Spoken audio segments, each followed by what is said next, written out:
You're watching Supporting Your Registrar to Manage the Challenging Patient Part 2, produced by GP Supervision Australia and presented by Dr. Tim Chappell and Dr. Simon Morgan.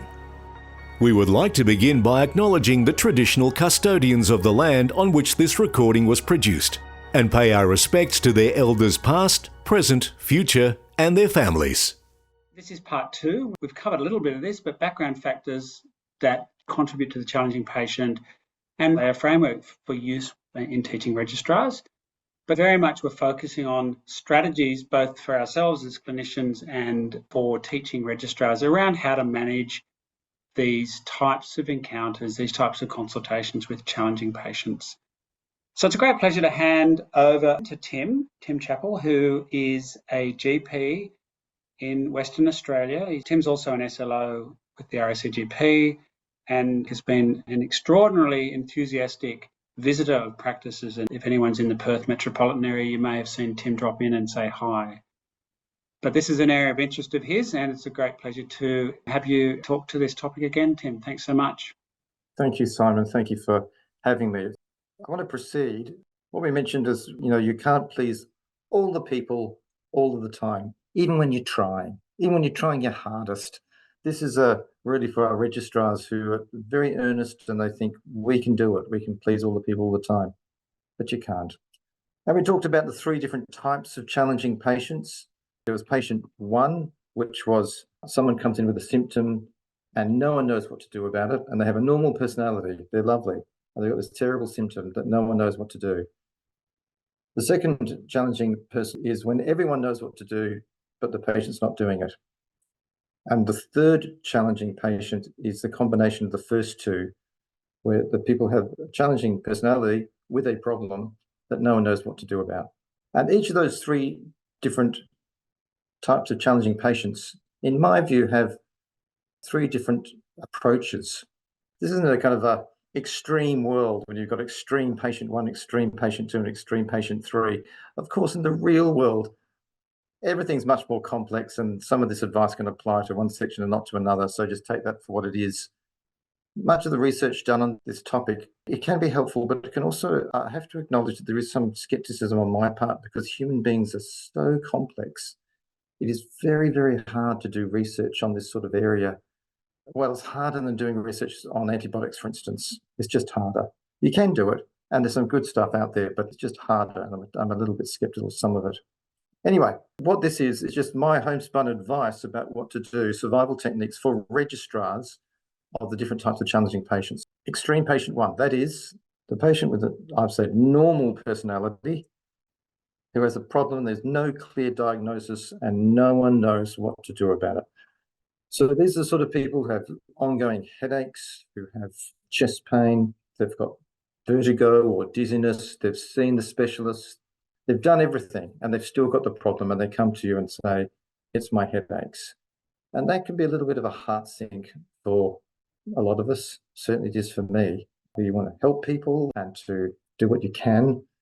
When it happens again and again, they come in and no progress is made, it can be very distressing to the point that you kind of don't want to see them anymore because you've got nothing to give. You feel like you've got nothing to give anyway. Yeah, you've seen them many times already. You've seen sometimes many specialists, and they still have the problem. So I've got 2 illustrative points of this one, just anecdotal points. There's one guy who saw me, he was a retired shearer, arms like Popeye. Tough guy, but very straight shooter, lovely fellow. We got on really well, and he came in with what I thought had carpal tunnel syndrome in his hands. And indeed, the EMG said it was carpal tunnel, so off he went to the plastic surgeon and had the surgery done. He said it was much better, everything was good for a while. Then he came back and said his hands were tingling again, and the surgery hadn't worked. So at that time, this is some years ago now, probably wouldn't have done it now, I sent him back to the surgeon.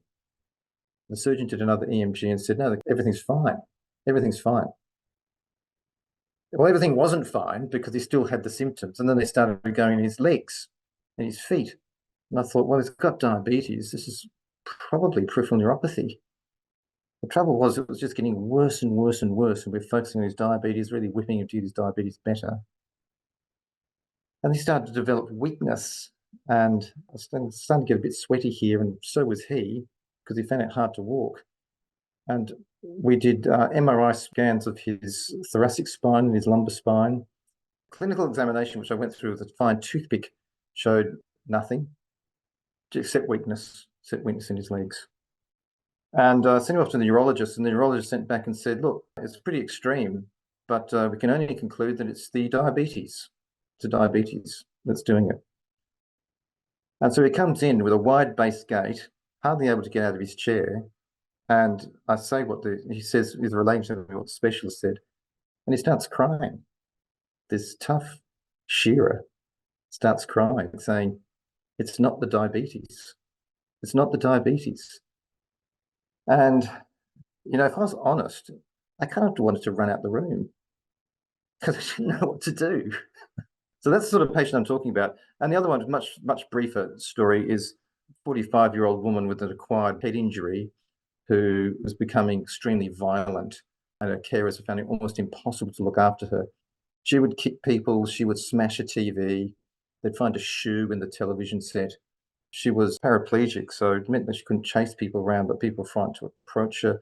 The family were lovely. The parents were devoted to their daughter, and they kept coming back and back with the problem, and it was becoming more and more intense, and it was becoming really alarming. So that's the sort of problem that I'm talking about. Certainly things may be getting worse. I've got two aspects of this. I've got general advice, and I've got advice for the consultation. So the general advice is this: don't give up on them. You know, I think I had to talk to myself in these situations when it happens.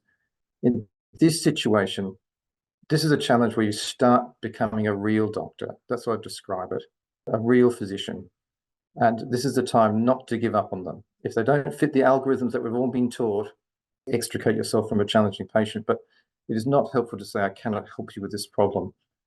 I think that is the purview of the specialist, but not of the general practitioner, because the general practitioner is caring for the person. The cardiologist looks after the heart. Yes, they can look after the person, and I know some wonderful cardiologists. This is not an anti-specialist talk, but it's just not in the purview of the general practitioner to say, I can't help with this problem. It may be, you could say that the relationship is broken down, but we'll talk about that a little bit later. But to say I can't help you with this problem is not really the luxury that a general practitioner has, in my opinion. That's what I think. That's what I say to registrars, and I urge you to say it to your registrars. Have some degree of confidence that the solution will come up and that you will be involved in finding it. I urge registrars to take the reins and be a doctor and look for the solution. They're not mad. How many times have we read reports in the newspaper of people with serious illnesses, and all the time doctors have been told that they were mad, or there's some history of some disease where people thought the doctors kept saying they're mad. It is my own personal experience, and this seems to match with a lot of specialists from the hospitals, that almost everyone who comes in with a very distressing symptom has something. They have some pathology. It's very, very unusual for me to see malingerers or anything of that nature. And I've got a few anecdotes again to say about how I thought someone was mad when they had a serious pathology. A regular standing appointment can be really helpful for these people. So that is, when it's recognized that we're not getting anywhere, instead of kind of saying, I can't help you, it is much better to book either a weekly appointment or a monthly appointment. For the lady with the acquired head injury, we made a 6-weekly regular standing appointment for a long appointment to see how we were going. So that can be really helpful. What it does, it means that the patient has they know it's coming. They know the appointment's coming. They don't have to fight for it. They don't have to feel guilty that I'm going to have to see the doctor again. And it doesn't become an issue in itself. And it's helpful for the doctor, because then they know that this week you might be free of them. You might have a bit of a break from them for this week. So a regular standing point can be very helpful. I encourage registrars to do a bit of research. My goodness, we've got the greatest research engine in the whole world, the internet, which is amazing. And you can sometimes find the answer that you might be looking for in 2 minutes or less, 90 seconds. There is a pressure, and maybe it comes from the hospitals, that something needs to be resolved in one consultation, but nothing needs to be resolved in one consultation. Certainly things need to be achieved of some nature, which we'll get on to in a sec, but we don't need closure. We don't need complete closure and kind of we can fix this up. This is the beauty of general practice, that things can continue on and we work towards a good outcome. Specialists are often right. Again, don't get me wrong, I've known some wonderful specialists. There are some wonderful specialists out there, marvelous doctors, but no one's 100%. And general practice has a secret weapon, what is our superpower. And it is that we often know the patients really well and the specialists don't. And that gives us a real advantage in trying to nut out what's going on. Having said that, specialists are, the ones I send to are tremendous and they're often right, but nothing is 100%. Nothing's 100%. So generally speaking, for these sorts of people, emotional support is what is required. That's what's required, emotional support, that you're with them, despite them complaining about the medical profession, despite them complaining about you, perhaps, they still need emotional support, and that is what is really required. When I say emotional support, I'm not exactly talking about hand-holding, but that you're behind them and that you'll keep trying, that you're in their camp, you're in their corner, fighting for them. So in the consultation, this is what I say to registrars, that the answer is in the history and using logic. Even though everyone nods at this, no one seems to do it, and I include myself in this. I try and explain it to the patient that we're not asking you the right questions. That's what the issue is often. Often the issue is the doctor not asking the right questions. To use an illustration of this, when I was in hospital, sometimes it just used to astonish me that we'd have someone we didn't know what was going on, and the wise consultant would come in and just ask just the right question, and the answer would come pouring out. Now, that was years and years of experience being shown there, but there's power in the right questions. So I recommend people to go over the history again and again with a fine-tooth comb, because there's something there. There's something there that will help us. It really is the answers in the history, and not so much in blood tests. I find registrars have a great penchant for doing blood tests and thinking the answers hopefully somehow magically going to come up in blood tests. The same applies to imaging, though imaging, the answer comes up more readily than blood tests, but the same applies. I think, I've got nothing against doing tests, don't get me wrong, but I think that we should be thinking, why are we doing the test? If we're doing the test just to do something, just to finish the consultation so we give them a piece of paper, that's going to backfire. I found many registrars are quite timid about giving empirical therapy. And when I say empirical therapy, I'm not talking about wacky therapy or therapy that's not mainstream. I'm talking about giving mainstream therapy. You think this is going on, why don't you treat it? Because many times I've had to encourage registrars, and I urge you as supervisors to encourage your registrars to have a crack. Often in this situation, there isn't a lot to lose. It might be worthwhile giving that antibiotic or giving that anti-inflammatory, or even to the point starting methotrexate or something like that. That's fairly big, but yeah, don't be afraid of giving empirical therapy. And of course, be honest. Be honest. The honesty has to be house trained. It's not helpful to the patient to blurt out and say, I don't know what to do. Sometimes it is, but often it's not. So the honesty has to be house trained and has to be professional, but we do need to be honest and articulate in that honesty, just to explain exactly what we think might be going on and what we're trying to achieve and what we can't achieve. By all means, we can say that we don't know what's going on, but it has to be couched in a certain tone, a certain way of that we're in there. Rather than panicking, we're behind them. We're with them.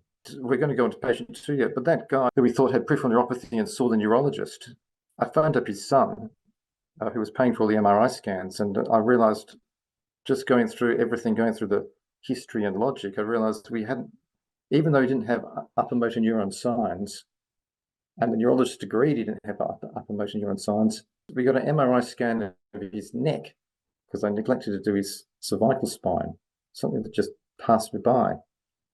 I didn't want to spend all this money, But by that stage, it was irrelevant. The money was irrelevant.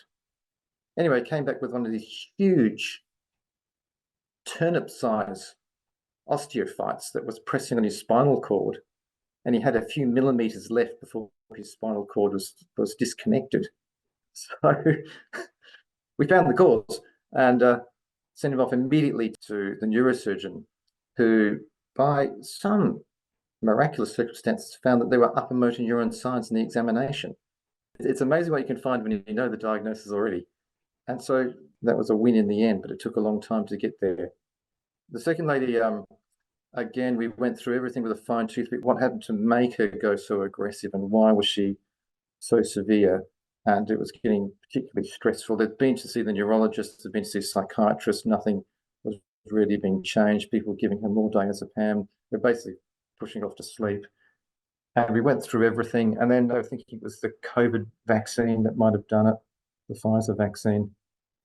But she, at the very, very start of all this, she had some neurological symptoms, and I thought this could be an ongoing urinary tract infection. So we tried empirical therapy with antibiotics, and lo and behold, miracle upon miracles, it actually came good. And in the end, we gave her long-term antibiotics, which was tremendously successful. And it was a great relief because I was losing a little bit of sleep over her. Anyway, sorry, Simon, go ahead. I guess just a couple of things from what you've said. One, the power of the story, the power of the anecdote. And I think in the sort of busyness of general practice and general practice training, often, we dispense with a story like you've just told us and try to give some advice to registrars about management. But I think there's so much power and value in hearing those sort of war stories. I guess an encouragement to do that. You talked about how much is too much pathology and imaging ordering, and that is a really tricky thing for registrars. But I guess my take on that would be it's very reasonable to do the basics and maybe, the second tier. But I think if a registrar is thinking about, more sophisticated, expensive, certainly invasive testing, perhaps, they really should be talking to a supervisor who may be able to say, look, there's going to be little value in that, or that would be a kind of threshold for me. Totally agree, particularly about the expense. Without actually talking to them, like, long story, but I watched House recently because we got hooked onto Amazon and watched a series of House. So I was appalled. I mean, in one episode, one of the hospital administrators saying, he's the best damn doctor we've got in this hospital. He's the worst. He doesn't talk to people.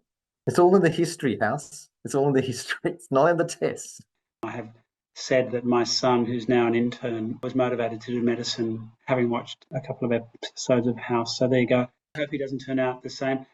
Lastly, you've talked about two patients who had curable, or at least, identifiable conditions, but so many of these patients, actually, we don't end up with something.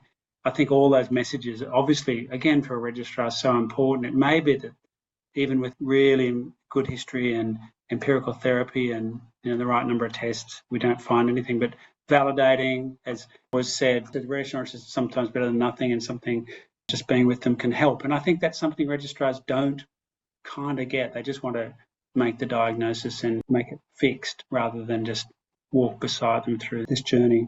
The consultation can be therapeutic. That's been said time and time again down through the ages by doctors. The consultation itself can be therapeutic and can be a help to people. Patient 2. So these are the patients that I describe a difficult personality with or without a problem syndrome. Everyone knows what should be done, but they're not doing it. So I don't want to dwell on this too much, but there are many different types of personalities. It's helpful for doctors to be familiar with them. These are people who make unreasonable demands, outrageous demands, sometimes very immature people. Even if they're aged, they can still be immature in their personalities. And many of these people that we see who make unreasonable demands, or we feel like a personality disorders, are often damaged people. And the people that I've had over the many years, many of them have been damaged. So there's reasons why they're like this, and I wouldn't ever want to kind of blame them for their behaviour. Their behaviour might still be unreasonable, but it's helpful to keep them in the back of their mind that often that's their survival techniques for life because they've been so damaged. Borderlines, of course, 50% of personality disorders to go to general practice are borderlines. They crave a special relationship with the doctor. The champions at splitting. I mentioned the story of Joan, who every single time she came in, tried to split me against someone. So it's just you and the patient against everyone else. And they can make you think that if you don't act now, then everything's going to be disastrous. It's going to be the end of the world. You're either with me or against me. They can draw a line in the sand. Are you going to do this or are you not, doctor? Well, of course, anything against me is anything the patient doesn't like. You have to kind of basically follow their agenda. The antisocials were a surprise to me after doing a bit of psych and then going out into the big bad world in general practice. I didn't realize how often charming they can be and how much fun they can be to see. But you get into trouble with the antisocials, as most people do. Just be on the lookout for phrases like, "I don't understand it. Trouble follows me wherever I go, doctor. Oh, I don't understand it." Or, I guess this is a bit of a giveaway, "It was all a big mistake. I was never meant to rob the bank." Someone said that to me a few years ago. He actually said, "I was never meant to be holding the shotgun." I found that the antisocial personality disorders are easier than the borderlines because they often respect principles in others, even if they try to push them. So I've often found with the antisocials that if you say you're crossing a moral line, I can't do this, they're quite respectful if you show the moral side to things. For example, I had this one guy, irascible Scott. He came in and he had a voice like Sean Connery. He didn't look like Sean Connery, but his voice was marvelous. And he said to me that he wanted me to sign these forms so the government would subsidize his electricity bill because he had a neurological condition. And I said, "What is your neurological condition?" "I've got peripheral neuropathy. That's what I have. Peripheral neuropathy." I said, "Well, unfortunately, that's not the condition." "It's neurological," he said. I said, "Well, mate, just look at this list of things here. If you could find one on that list, then I could sign you off." He looked and said, "Just sign the bloody thing," which was surprisingly intimidating, particularly as that was about 25 years ago. As a more junior, I felt myself trembling a little bit, thinking I painted myself into a corner until I realized I just didn't have to do it at all. I just burst out laughing and said, "No, mate, I can't." And he totally backed down. So that's what I found with the antisocials. So the advice to patient 2, you can only have so many patients, I'm going to say later, you can only have so many challenging patients. And I think you have to decide if you want to see them, if you want to take them on. Or it is possible to do a dance and say that you're either full or something like that. You just have to decide if you want to see them. This is a quote from a psychiatrist friend of mine who said, "You don't have to like your PDs, but you do have to love them." And that sounds like an oxymoron, doesn't it? But it's actually, you do have to actually love them. You see a part that you think you can look forward to seeing them, and you wonder how they're going. I think for these patients, it's really helpful to make a regular long appointment. This is what I did with Joan. I made a regular long appointment. I saw her every month. These types of patients, it's damage control. And GPs can do a tremendous service, not just to the patient, but to the whole community by being involved with these patients. And I find it sometimes helpful to inform them of the plan. "Joan, you know something? You see me quite regularly. Why don't we formalise this? Well, I want you to make a regular long appointment to see me." And also, and you can ask them, "What do you think would be the distance between the time interval? Month, 6 weeks, sometimes weekly for a short period of time?" This is a controversial one. I can do this at my practice because we're a private practice. I broke my own rules here. In general practice, never say always. I always charge them. But having said that, I didn't charge Joan. So I broke my own rules because I want to be upfront with everyone. I knew Joan couldn't afford me. And I knew that by that stage, we'd had developed quite a relationship. When we went private, I kept seeing her. But generally speaking, it makes so much difference to you, the doctor, and to the patient if you charge them. So I urge you, except for those exceptional cases, to always charge them. They'll try and push the boundaries to you on that, but always, always charge them. And I've always found it also really helpful because they get quite filled with anxiety when you're on leave. I always tell them that I'm on leave and that I'm not going to be available for a certain period of time. That's a surprisingly helpful thing to tell them at the consult if you know that you're going to be on leave for the next few weeks. Very helpful thing. They really do appreciate it. So resist the temptation to try to discipline them when they're there. Challenging personalities can make doctors, they can make me enraged, and I wanted to discipline them. It's not helpful. It's not helpful. It's much better to let it go. It's not our job to do that. I think it's not really helpful to express your anger.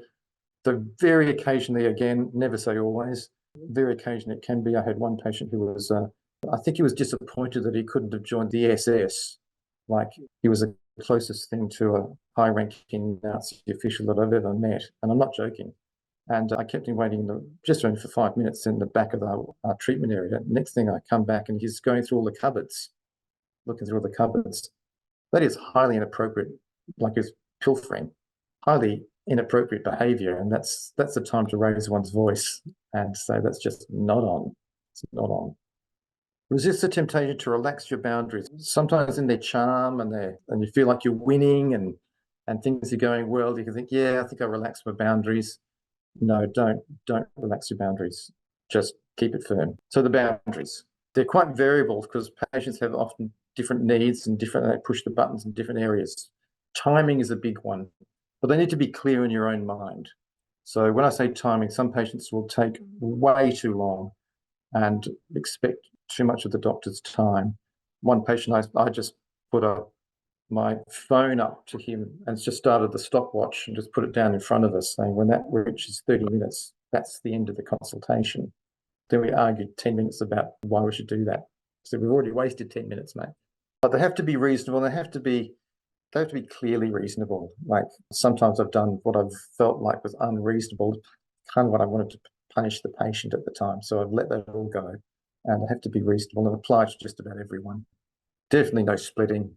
Never engage in that sort of behaviour. So when Joan kept saying, hospital doctors thought I was really bad, sometimes I would phone up the hospital doctors and say, look, we're good friends. So I'd try and really discourage splitting. There's no offensive behaviour from patients. That's, generally speaking, we all know what offensive behaviour is, and that's just not on. I think it's quite within the doctor's right to say, you're not coming to see me again if you're going to behave like that. We had one patient who threatened death to the reception staff that really frightened them. He'd done it a number of times, and I said, that's it, you're not seeing us anymore. So any offensive behaviour that scares the staff or scares the doctor, scares the registrar, needs to be addressed. I've had one registrar particularly who hugged. No, I agree with Bernard. Offensive language also, I don't put up with that, particularly when it's at staff as well, particularly against staff, and particularly when it's meant to be offensive. Some people's language, it's not meant to be offensive, and I can let it slip to the keeper, but when it's meant to be offensive, that's not on. So no hugging, okay? Do I have to dwell on this one? But I had one registrar who hugged at the end of every patient. It's crossing a boundary. It's going to get you into major trouble. But anything of that nature, that personal nature where you think it's really going to help, it's not going to help. It's not going to help. Just don't do it. I would give minimal personal information out. Not that you'd need to be too paranoid about this, but many of my PDs would love to know so much personal information. They often keep asking me about, how's my wife, how are my kids, all that sort of stuff. And we spend a lot of time talking about me. I try and discourage it. We're not here to talk about me. We're here to try and address some medical problems. Yes, so keep focused on the medical.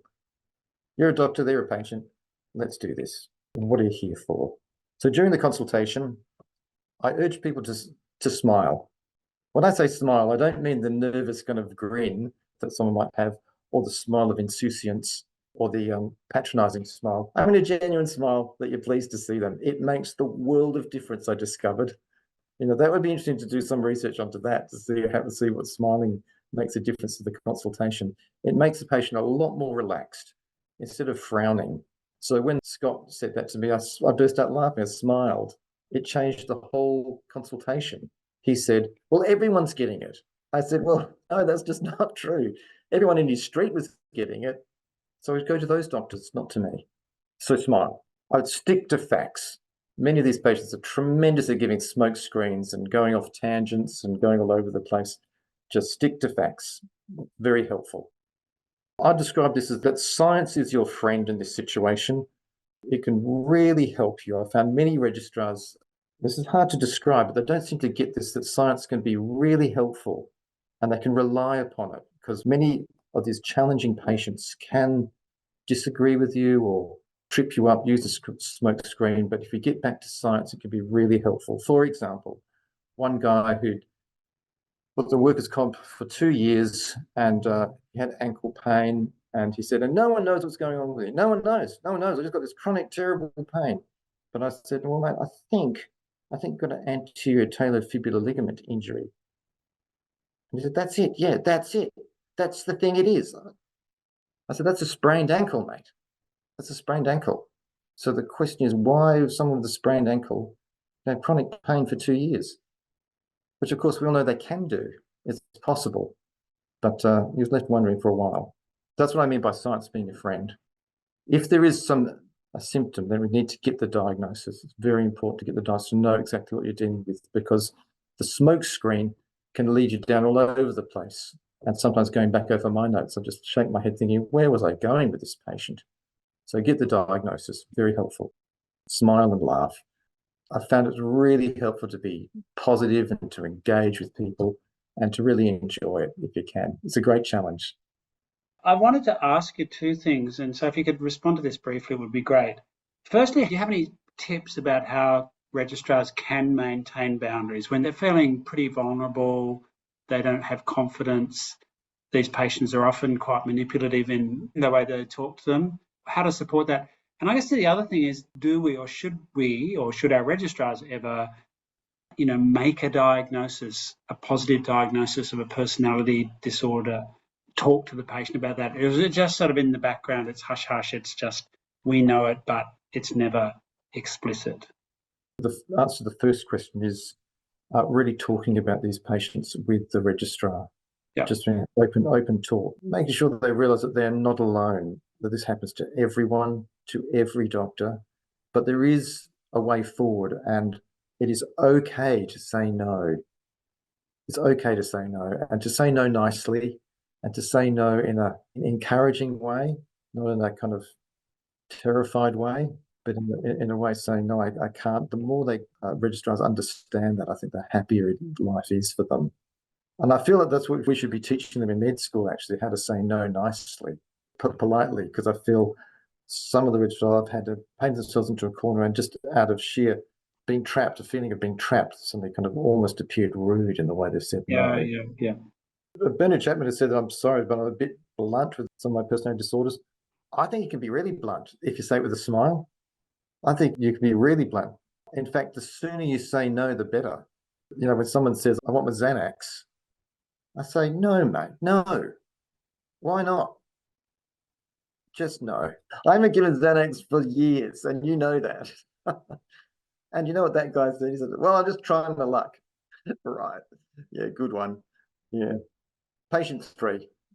I've got this concept of running towards the wave because you can see a big disaster approaching, and if you're surfing or you're out in the ocean and you see a big wave coming towards you, the temptation is to run away from the wave, but of course that's the worst. It's much better to run towards the wave and dive through it, and that way you can get away scot-free. If you run away from the wave, it often crashes over you and you get caught up in all the whitewash. So the same applies to patients. Run towards the wave. This is a patient with a difficult personality who has a symptom that no one knows what to do. You need to recognize this is a problem and decide to take them on. So if you want to take them on, I'd make a regular booking with the patient, a long appointment, often weekly. If there's got a significant symptom, we want to figure out what's going on. Stick to facts and make sure something is achieved in the consultation. I just find it helpful to think that if people look back on what you were doing, what was actually achieved at that consultation is a helpful way of thinking about it. And I found Registrar quite helpful too. You do one thing at a time. You don't have the patient's problem. Boundaries are very important with patient 3, very, very important, because you can go wrong off the rails. But don't give up on them, because it can be very rewarding. Basically what we do is we combine the advice from patient 1 and 2 and bring it all together. So just to refresh your memories, a regular standing point can be helpful. Be prepared to research. Nothing needs to be resolved in one consultation. Specialists are often right, but nothing is 100%. Emotional support as well is required, that you're behind them and that you'll keep trying. And in the consultation, you need to smile where appropriate. Stick to facts. Science is your friend, and get the diagnosis. And smile and laugh. After the consultation, speak about the patient as if they're with you in the room. This is so important. Just so important, because I've seen many doctors come unstuck when they're telling stories outside and it gets back to the patient. So do remember that. It can save you a heap of trouble. There's just a few examples that I want to give you. One lady who I've described patient 3. She came in just to tell what sort of patient she was like. I was explaining to her about warfarin and saying how, paracetamol can kill rats, but warfarin, she was saying it's rat poison. I said, anything can kill a rat. Any medication can kill a rat. Paracetamol can kill a rat. But with warfarin, the rats eat the warfarin and then they get thirsty because they bleed into their bowel and they leave the house to look for water and they die outside. That's why it's such a great rat poison. And she said, oh, that explains why I found a dead rat outside my driveway. I said, maybe it was warfarin. I said, yeah, I put it in my neighbour's letterbox. You what? I said, I put it in my neighbour's letterbox. She's such a bitch. She said, I said, you realise that person's just having nightmares about you put a rat in a letterbox. I don't care, she said. Anyway, she came to me one day a few years prior to that and said, I'm so short of breath. I can't even get to the letterbox. I can't even get to the letterbox without, I feel like I'm dying. And she's such a drama queen. And I thought, oh, okay. And I've thought about this talk that I give to registrars. I thought, stop. This is patient 3. Go through it. Believe the patient. Go and do, what would you do? So we had an examination. Nothing was coming up. Went through the history. It was challenging. In the end, I thought, well, what would you do in an inverted commas normal person? Well, I'll get an echo and a cardiogram. So the next thing I heard, after getting the echo, she was having an emergency transport to Charles Gardner Hospital for cardiac surgery because she had a pinhole in her mitral valve from undiagnosed rheumatic heart disease. And she was almost about to expire.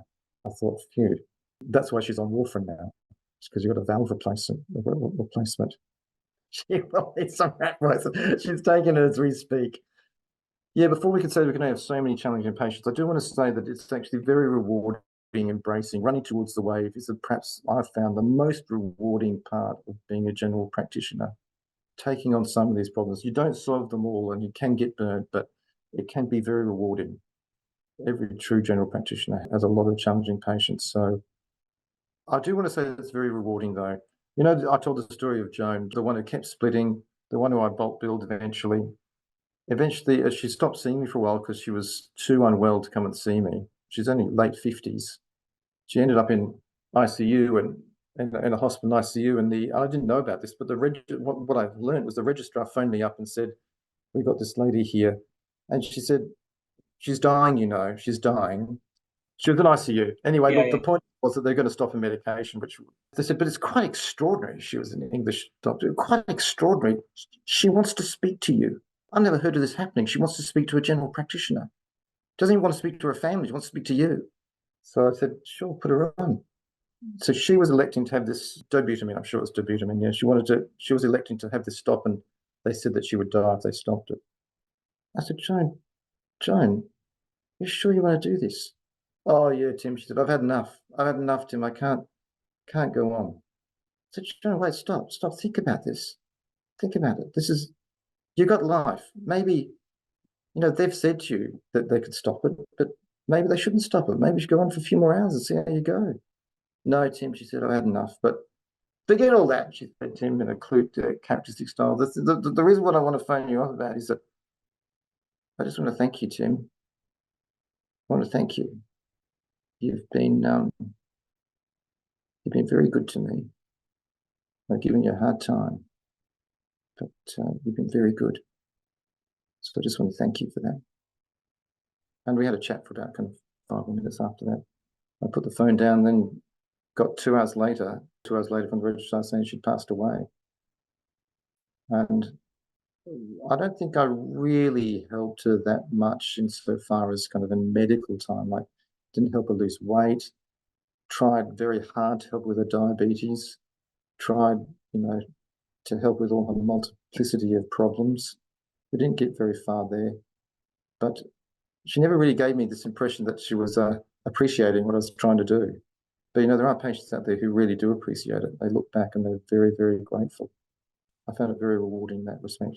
Please don't beat yourself up for being manipulated, getting up on the patient's web. It happens to the best of us. The patients get under our skin and it really goes pear-shaped. Paul Simon said there are 50 ways to leave your lover. There are about 1,000 ways to leave a patient. So it's very straightforward, actually. Sometimes we are the only people who listen to them and the only people who touch them. Actually, really pleased, Tim, to have put references at the end because it's almost, as you said at the outset, putting formal written evidence-based approaches to some of these things is kind of okay, but hearing a story like yours at the end of this session is 1,000 times more powerful and useful for a registrar than reading a journal article. Obviously, they may choose to do that, but it's sort of juxtaposed nicely with what you've just said, that yes, there's some reading, yes, the registrar may choose to go off and read some strategies, but I think the sorts of things you've covered, I can see why this talk has been, over the years, something your registrars have responded to. And I'm guessing that's not the first time you've told that story, because it's so powerful and speaks to our role as GPs far beyond our capacity to make a diagnosis or institute the right therapy, or those things that registrars often think are the most important. It's interesting because I started giving this talk while I was still seeing Joan. So I gave this talk to registrars, and then she passed away over the years of giving this talk. I'm very conscious when we run sessions like this that supervisors, as GPs, as clinicians, come along because we want to be better doctors ourselves, but we also wish to inspire our registrars to be the best they can too. So I think there's kind of two elements to it. So I'm really hoping people have taken a lot from this, what is really a very simple schema around how patients may challenge us in the consultation and how we can institute some very, very patient-centred approaches to better manage them. That was an article I saw in Medical Republic, which I actually thought was quite good. And then there's some more drier references. One of them was actually an Australian one, and I thought that it was an interesting paper on our views and experiences of providing care to people with some of these challenging personalities, and how that can engender a whole bunch of emotions in us and what we can do about that. So that, I think, of all the things I'd come across, was an interesting paper. As general practitioners, it's a tremendous privilege. We should enjoy it. It's a wonderful job, a wonderful job.